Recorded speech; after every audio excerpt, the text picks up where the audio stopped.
Convidar os irmãos a se colocarem de pé e abrirem as suas Bíblias em Efésios capítulo 2.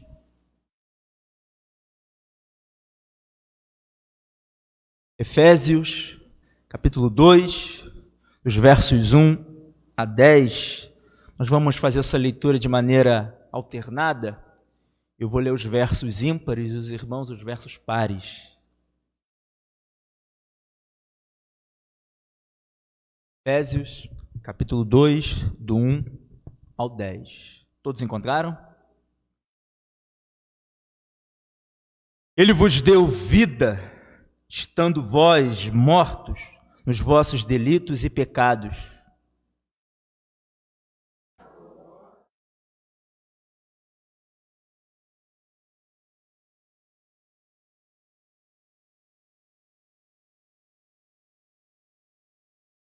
Entre os quais também todos nós andamos outrora, segundo as inclinações da nossa carne, fazendo a vontade da carne e dos pensamentos, e éramos por natureza filhos da ira, como também os demais.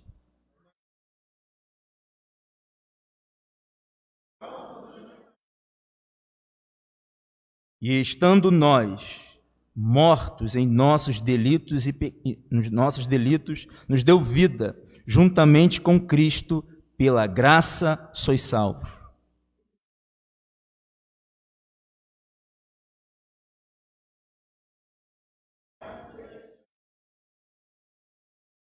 Para mostrar nos séculos vindouros a suprema riqueza da sua graça, em bondade para conosco em Cristo Jesus.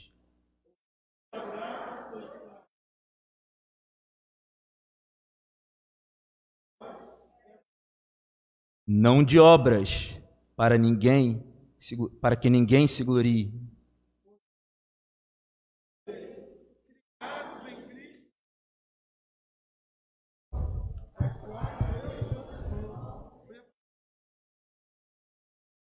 Amém. Ainda de pé, tomamos nossos boletins, aí na liturgia da palavra. Palavra do Senhor.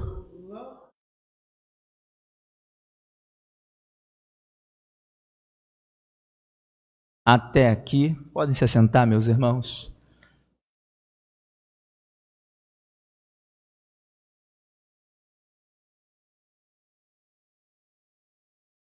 Antes de nós entrarmos diretamente no texto, me permita fazer uma breve consideração.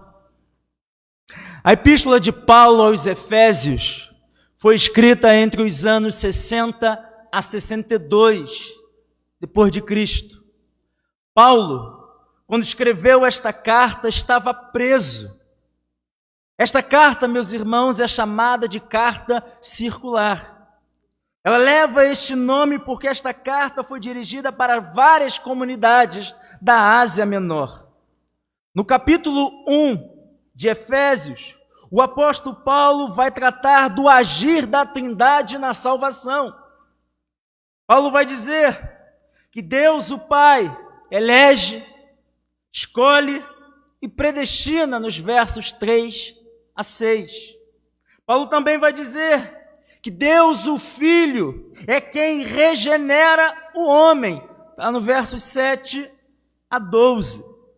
E nos versos 13 a 14, o apóstolo Paulo vai dizer que o Espírito Santo é quem sela, é quem garante a salvação. Nos versos 15 a 23 do capítulo 1, Paulo faz uma oração pedindo a Deus que os seus leitores fossem iluminados, a fim de conhecerem as consequências do chamado de Deus, a riqueza da herança que os guarda no céu. Chega então o capítulo 2 de Efésios. Paulo, neste capítulo, a partir dos versos 1 a 3, Paulo vai fazer um diagnóstico do homem. O que a queda causou no homem? O que é esse homem antes de ser transformado pelo Evangelho, antes de ter um encontro com Cristo? Então, nos versos 1 a 3, temos aí Paulo ensinando a condição do homem caído, afetado pela queda. Nos versos 4 a 7 temos o homem regenerado, aquele que foi transformado pela graça do Senhor, pelo poder do Evangelho. E nos versos 8 a 10, Paulo vai falar por que Deus fez tudo isso pelo homem. O tema que eu quero tratar com vocês nessa noite é o poder da graça divina. Primeiro ponto que eu quero destacar aqui é a condição do homem sem Cristo. Os versos 1 a 3, Paulo começa dizendo assim: Ele vos deu vida.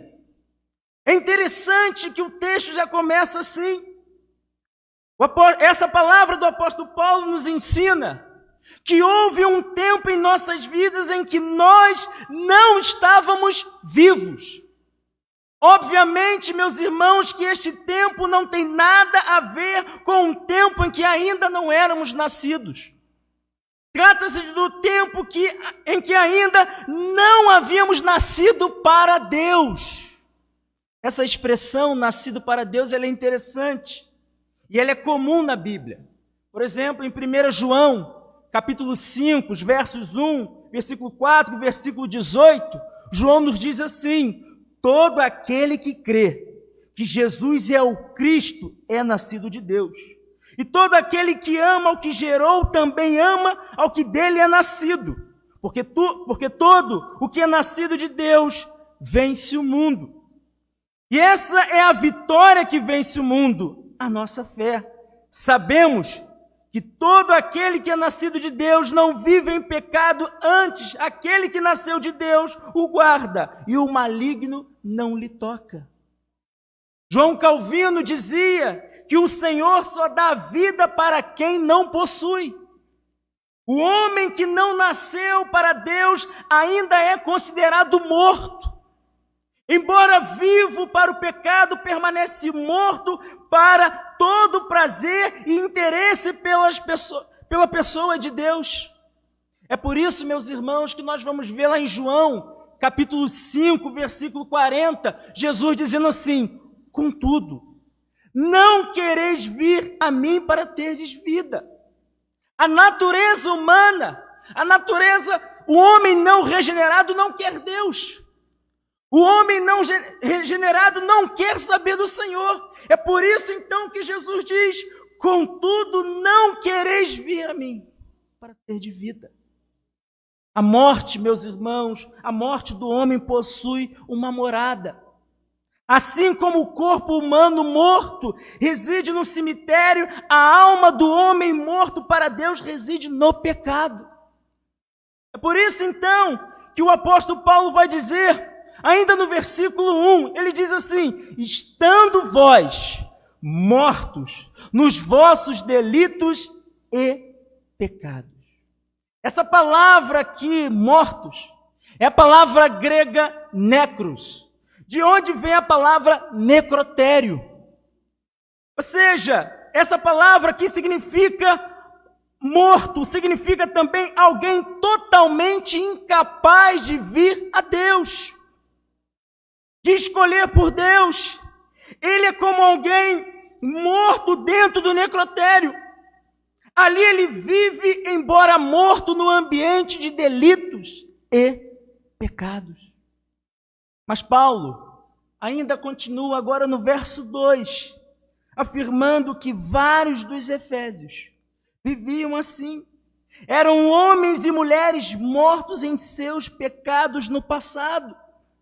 Não possuíam nenhum interesse por Deus. Sua vida girava em torno de si mesmo, de suas vontades, planos e decisões pessoais. Deus não era importante a ponto de mudar decisões e atitudes de suas vidas. Eles agiam como bem queriam, como sua mente e coração lhe orientava. Assim, meus irmãos, é o curso deste mundo, no qual todos nós um dia andamos. Curiosamente, meus irmãos, na Bíblia, andar tem a ver com o estilo de vida de uma pessoa. No verso 10 de Efésios 2, diz assim o texto: pois somos feitura dele, criado em Cristo Jesus para boas obras, as quais Deus de antemão preparou para que andéssemos nela. Efésios capítulo 4, versículo 17 diz: rogo-vos, pois, eu, o prisioneiro no Senhor, que andei de modo digno da vocação que foste chamado. Efésios 5, 2, Paulo diz: e andai em amor, como também Cristo nos amou. Meus irmãos, este mundo anda assim, nesse estilo de vida de necrotério. Mortos achando-se vivos, mortos brincando com a vida, enquanto Deus lhe permite viver. Todavia, meus irmãos, eles não conhecem o que é viver de verdade. Só Deus pode presentear o homem com a vida e fazê-lo sentir-se vivo de verdade. Mas Paulo, meus irmãos, continua, ainda no verso 2, dizendo: segundo o príncipe da potestade do ar, o espírito que agora atua nos filhos da desobediência.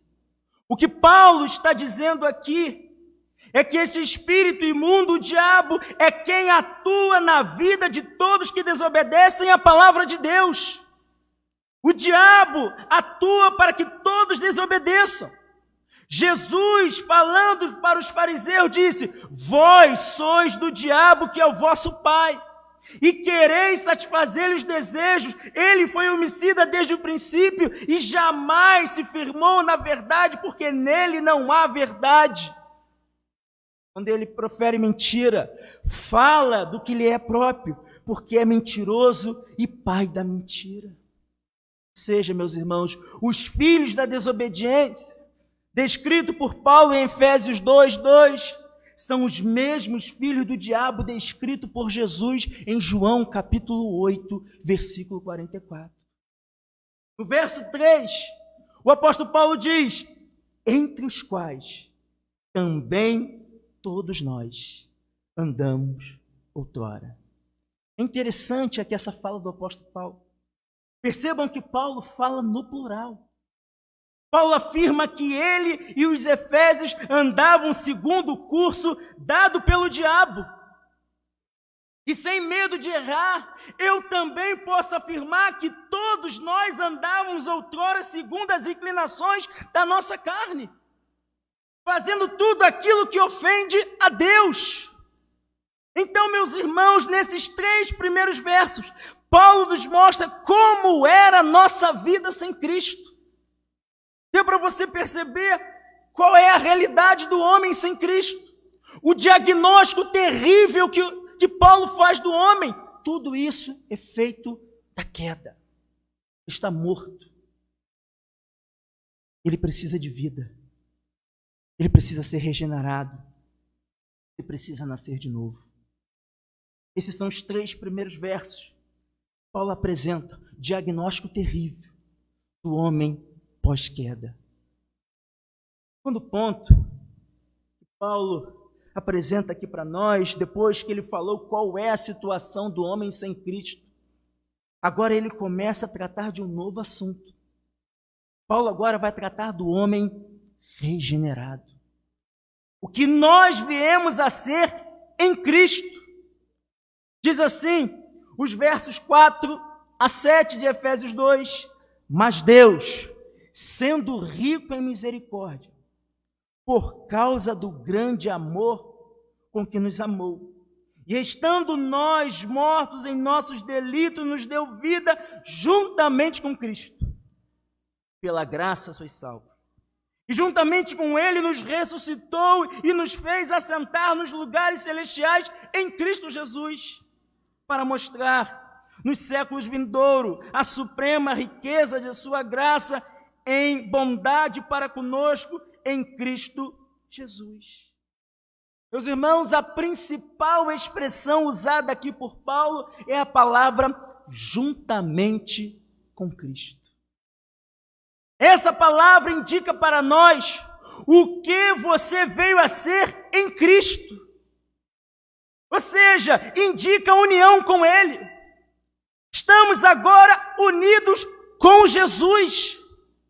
Juntamente com Cristo aponta para nós vida eterna. Fora de Cristo, meu irmão, minha irmã, não há vida eterna. Juntamente com Ele nos ressuscitou, aponta para algo consumado. Embora o tempo verbal esteja no passado, sabemos que a ressurreição será futura. Mas Deus vê algo como certo, algo como consumado. Ainda, verso 4, Paulo diz, mas Deus. Percebam que o sujeito de toda a ação que segue é o próprio Deus. É dele, meus irmãos, que tudo vem. É por ele que tudo acontece. É para a glória dele.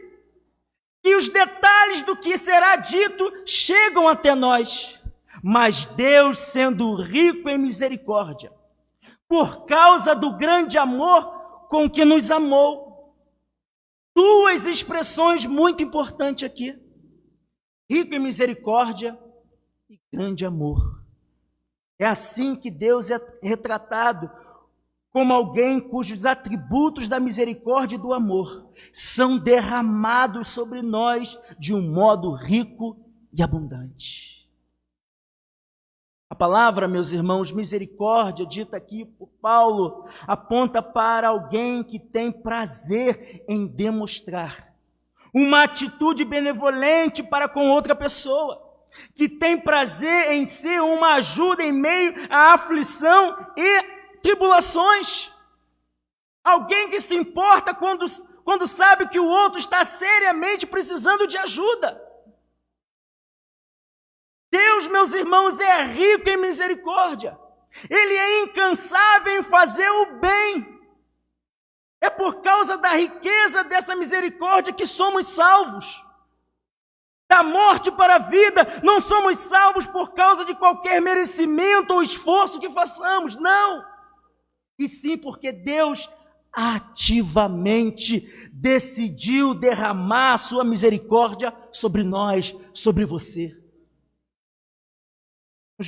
No versículo 5, Paulo diz assim: estando nós mortos em nossos delitos, nos deu vida juntamente com Cristo, pela graça sois salvos.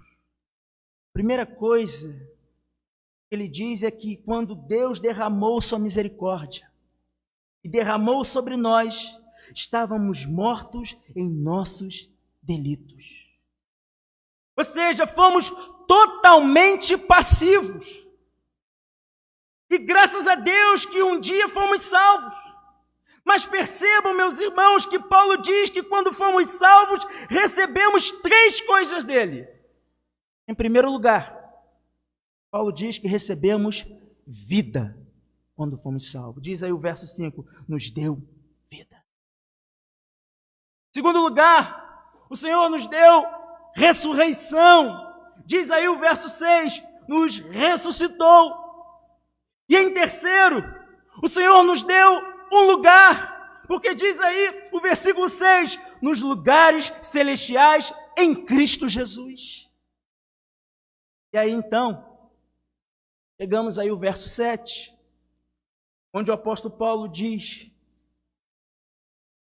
para mostrar nos séculos vindouros a suprema riqueza da sua graça em bondade para conosco em Cristo Jesus.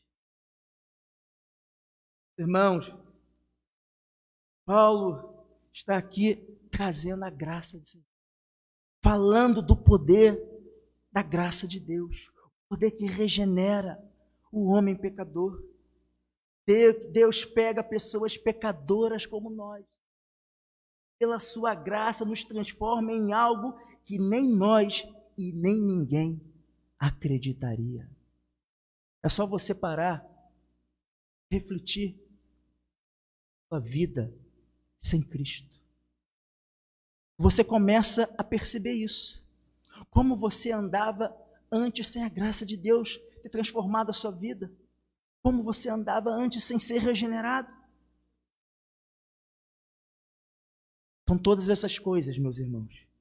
Você veio a ser em Cristo quando foi regenerado.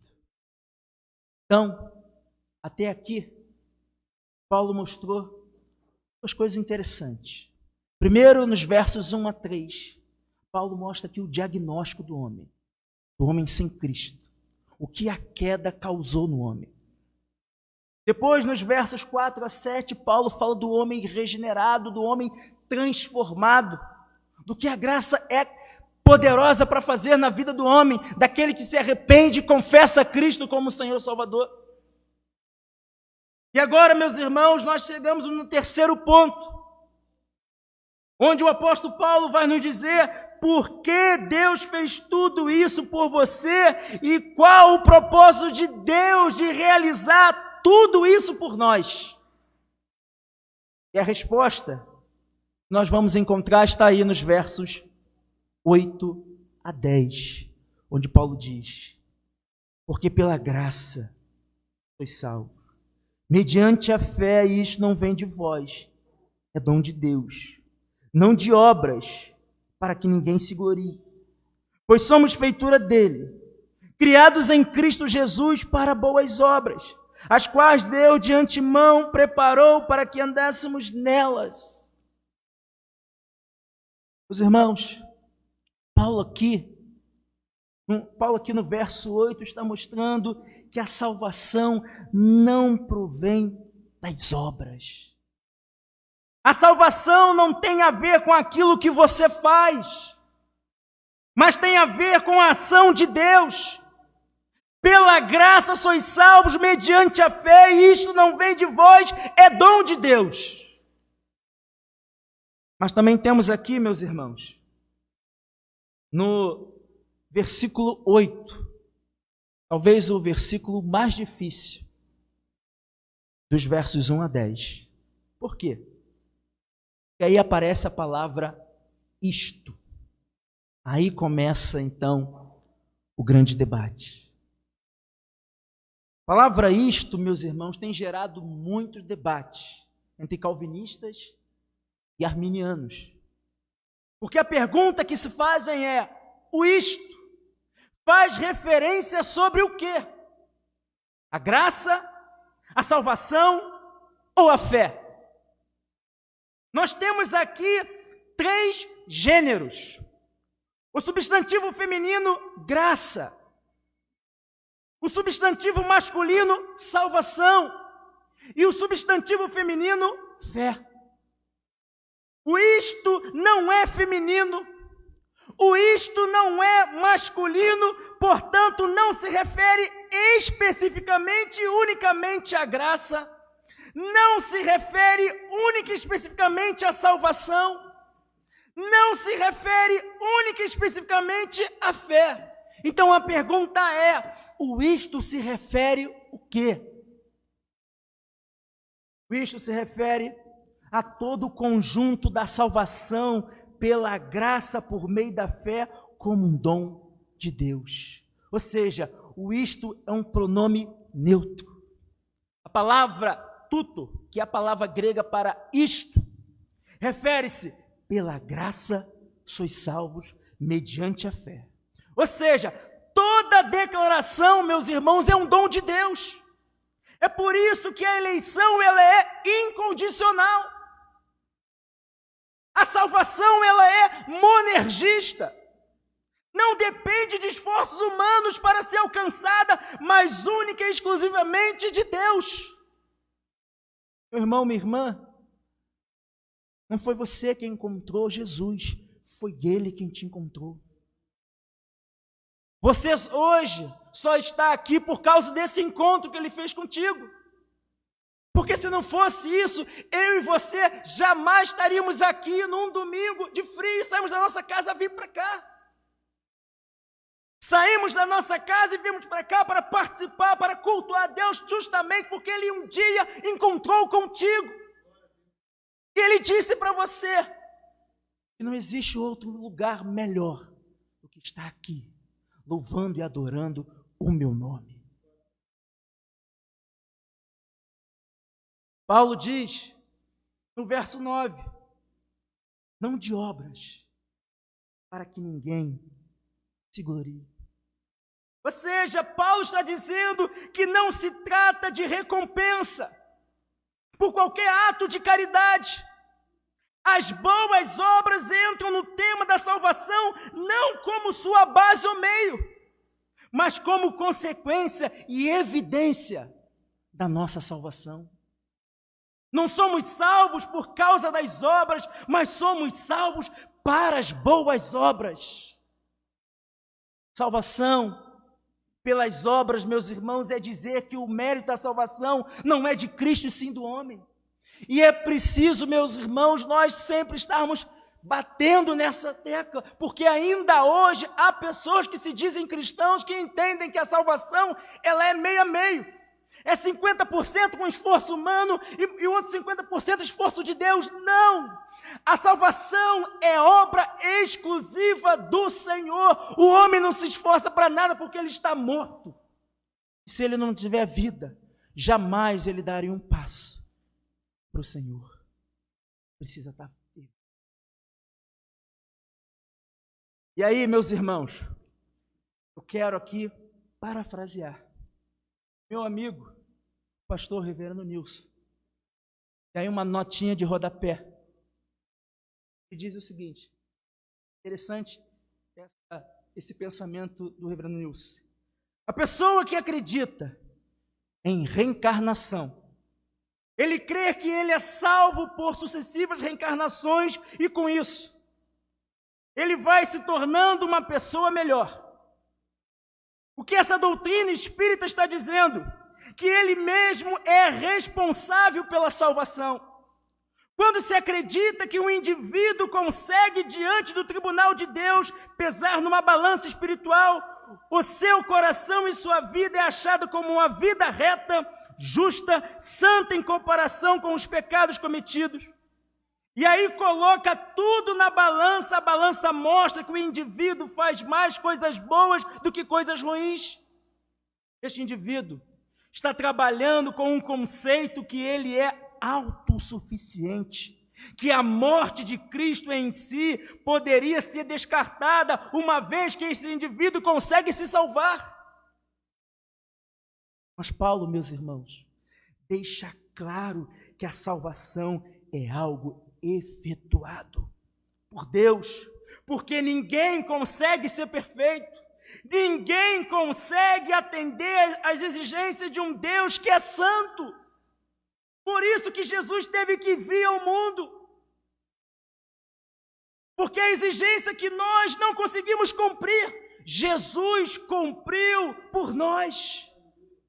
A salvação é de graça para nós, mas ela custou muito caro para Jesus. E nós somos encontrados diante de Deus como culpados. Cristo, meu irmão, minha irmã, recebe a culpa da nossa maldade, ou seja, Ele recebe o nosso pecado para nos justificar diante de Deus.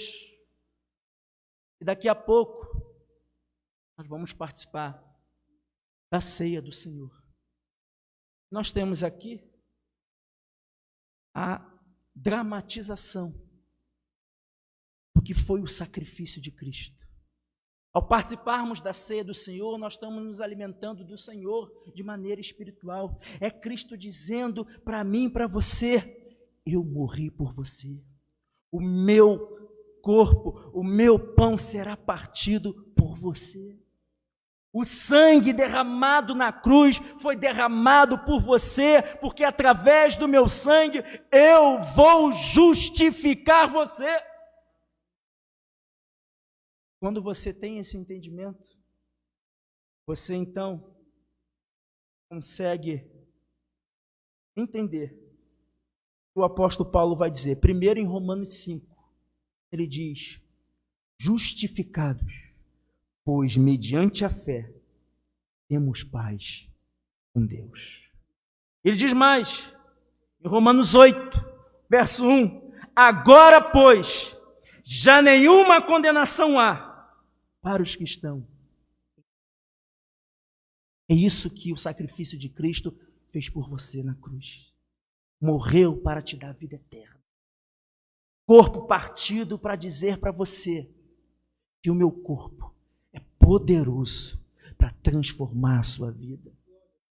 O sangue derramado na cruz para dizer para você que somente meu sangue pode purificar, pode justificar você. Somente através desse ato que eu fiz na cruz, você pode realmente ter paz com Deus. O homem fala de paz, mas não uma paz verdadeira, porque paz verdadeira só é encontrada em Cristo Jesus. Mas Paulo termina no verso 10, dizendo assim: pois somos feitura dele. É interessante Paulo dizer isso, porque a palavra feitura é a palavra grega poema, da onde vem o verbo poiel. Desta palavra poema vai surgir a palavra poesia. Ou seja, o que Paulo está dizendo aqui é que nós somos como uma obra de arte de Deus, para expressar a glória de Deus. Mas percebam que Paulo diz, somos feitura, ou seja, somos criados ou recriados por Deus em Cristo Jesus. Em outras palavras, meus irmãos, nós somos novas criaturas em Cristo. Isso é necessário, meus irmãos, porque, em primeiro lugar, pessoas mortas não podem voltar a viver por si mesmas. Elas precisam ser ressuscitadas. E Deus nos dá a vida ressuscitando-nos. Em segundo lugar, pessoas escravas precisam ser libertadas. E Deus é o nosso libertador. Em terceiro lugar, pessoas condenadas precisam ser perdoadas para escapar do terrível juízo. E Deus, meus irmãos, perdoa nossos pecados e nos livra da condenação de nós mesmos. Com isso, meus irmãos, a conclusão que Paulo chega desta perícope que nós estamos analisando é o seguinte, ele diz assim: somos criados em Cristo Jesus para as boas obras que Deus de antemão preparou para que andássemos nelas. Ou seja, Deus fez tudo isso por você para a glória dele. Paulo termina aqui glorificando a Deus. Primeiro ele fala do homem pecador, do homem não regenerado. Depois ele fala do homem regenerado e agora ele termina glorificando a Deus. Que bênção, que maravilha é pertencermos ao Senhor. Porque tudo isso o Senhor já derramou sobre a vida daqueles que entregaram a vida a Cristo Jesus, daqueles que nasceram de novo. Para concluir, meus irmãos, boas obras são indispensáveis no contexto da nossa salvação. Não como meio de salvação, nem como base da nossa salvação, mas como consequência da salvação e como evidência da salvação. Diante de tudo que ouvimos até aqui, quais são as aplicações que esse texto deixa para nós? E aqui eu termino. Em primeiro lugar, a primeira aplicação é que a misericórdia de Deus o levou a agir a nosso favor, porque não havia nada que nós pudéssemos fazer por nós mesmos para nos livrar da terrível condição em que nós encontramos, mortos, escravos e sob a ira de Deus.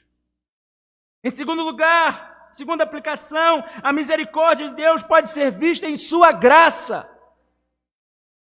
Em terceiro lugar, a terceira aplicação é que a misericórdia de Deus nos guarda de recebermos de Deus aquilo que merecemos.